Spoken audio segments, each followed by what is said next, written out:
Welcome to Anu Monga's tutorials at alpha technology channel. जैसे कि पिछले सेशन में हमने फंक्शन को डिफाइन करना, उसे कॉल करना, उसमें आर्ग्यूमेंट्स यूज करना, ये सब कुछ सीखा था। आज इस सेशन में हम सीखेंगे फंक्शन के थ्रू हम वैल्यू रिटर्न कैसे करा सकते हैं। वैल्यू को रिटर्न कराने के लिए हम रिटर्न स्टेटमेंट का यूज करते हैं। रिटर्न एक कीवर्ड है, इसको हम फंक्शन डेफिनेशन ब्लॉक में सबसे लास्ट स्टेटमेंट की तरह यूज करते हैं कि लास्ट में एक वैल्यू हम रिटर्न कराएंगे। अब जब वो वैल्यू रिटर्न होगी तो आपको उसको वैल्यू को रिसीव करने के लिए एक वेरिएबल यूज करना होगा।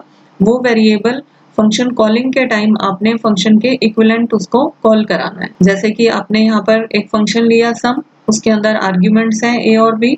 उसके बाद हमने फंक्शन को डिफाइन कर दिया और लास्ट में हमें कुछ वैल्यू रिटर्न करानी है। फॉर एग्जाम्पल वो सी की वैल्यू रिटर्न करनी है, तो हमने यहाँ पर लिख दिया रिटर्न सी। तो जब फंक्शन वापस जहाँ पर कॉल करेगा उसके इक्वल आपको एक वेरिएबल लेना पड़ेगा, जैसे हमने नीचे यहाँ पर शो किया है E equal to sum C comma D. तो जो भी वैल्यू फंक्शन के थ्रू रिटर्न होके आएगी वो ई में कॉपी हो जाएगी। आप उस ई वैल्यू को फर्दर जैसे भी यूज करना चाहें प्रोग्राम में कर सकते हैं। तो वैल्यूज फंक्शन रिटर्न इस तरह से करता है। अभी मैं एक प्रैक्टिकल एग्जांपल के थ्रू भी आपको ये शो करूंगी कि कैसे वैल्यू रिटर्न करा सकते हैं हम फंक्शन के थ्रू। ये हमारा रिटर्न टाइप फंक्शन का एक एग्जांपल है जिसमें मैंने रिटर्न टाइप भी और आर्ग्यूमेंट्स दोनों को यूज किया है। ये हमारा नोटपैड का कोड है और यहाँ पर ये ब्राउजर पे इसका एग्जीक्यूशन शो करेगा। तो हम यहाँ पर स्क्रिप्ट में कोड देखते हैं। स्क्रिप्ट के अंदर हमने सबसे पहले दो वेरिएबल्स में प्रॉम्प्ट के थ्रू वैल्यू इनपुट की, जिसको हम आर्ग्यूमेंट्स के फॉर्म में फंक्शन के पास भेजेंगे। अब हमने फंक्शन को कॉल करते टाइम क्या किया, c equal to sum a comma b, यानी कि यहाँ पर दो आर्ग्यूमेंट्स पास होंगे a और b और फंक्शन के थ्रू एक वैल्यू रिटर्न आएगी जिसे हमने c के इक्विवेलेंट लिया। अब उसको हमने यहाँ पर c को प्रिंट किया। ये बाद में होगा जब आप सबसे पहले ये फंक्शन कॉल करेगा। फंक्शन कॉल होने के बाद यहाँ डेफिनेशन ब्लॉक के पास जाता है। यहाँ पर हमने फंक्शन सम ए बी को डिफाइन किया कर्ली ब्रैकेट्स के अंदर। उसके बाद हमने उन दोनों वैल्यूज को इंटीजर या नंबर फॉर्म में कन्वर्ट करके सी में उसका सम स्टोर करा दिया। फिर अलर्ट के थ्रू सबसे पहले हमने सम को मैसेज की फॉर्म में शो किया। उसके बाद हमने रिटर्न किया यहाँ से सी। ये जो सी रिटर्न होगा जहाँ पर ऊपर ये कॉलिंग जा रही है उसके इस वेरिएबल c के इक्विवेलेंट रिटर्न होगा। ये जो वेरिएबल्स हैं ये a b c हमने यहाँ दोनों जगह सेम ले रखे हैं। आप चाहें तो इसको डिफरेंट भी ले सकते हैं। अभी मैं इसको सेम से शो कर रही हूँ, फिर इसको मैं डिफरेंट करके भी आपको शो करती हूँ कि कैसे वैल्यू रिटर्न हो रही है। हम इसे ब्राउजर पे एग्जीक्यूट करते हैं।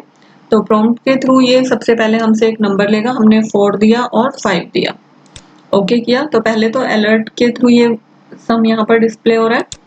उसके बाद यहाँ पर डॉक्यूमेंट डॉट राइट के थ्रू भी सम डिस्प्ले हो रहा है।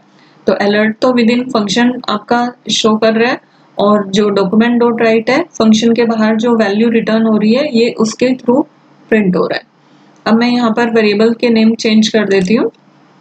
यहाँ पे a की जगह हम d ले लेते हैं, b की जगह e ले लेते हैं। अब यहाँ पर a की जगह d आ जाएगा और b की जगह e आ जाएगा।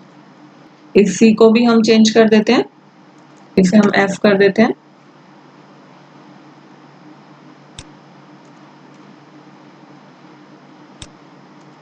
मैं ऐसा इसलिए कर रही हूँ कि आप a b c दोनों सेम वेरिएबल से कंफ्यूज ना हो। ये हमारे सेम भी हो सकते हैं, डिफरेंट भी हो सकते हैं।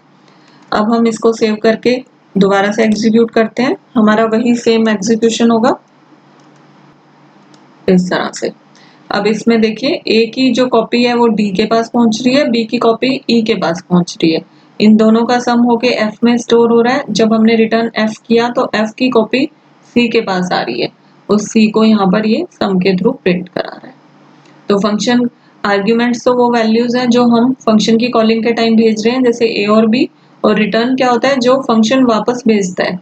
जैसे हमने यहाँ पर f रिटर्न किया तो उसकी वैल्यू c के पास आ गई, उस c को आगे स्क्रिप्ट ने डॉक्यूमेंट डॉट राइट के थ्रू प्रिंट करा दिया। आई होप आपको ये समझ में आया होगा। और अगर आपने अभी तक ये चैनल सब्सक्राइब नहीं किया है तो प्लीज इसको सब्सक्राइब करिए और बेल आइकन को जरूर प्रेस करिए ताकि आपको आने वाली वीडियोस के बारे में पता चलता रहे। Thank you for watching.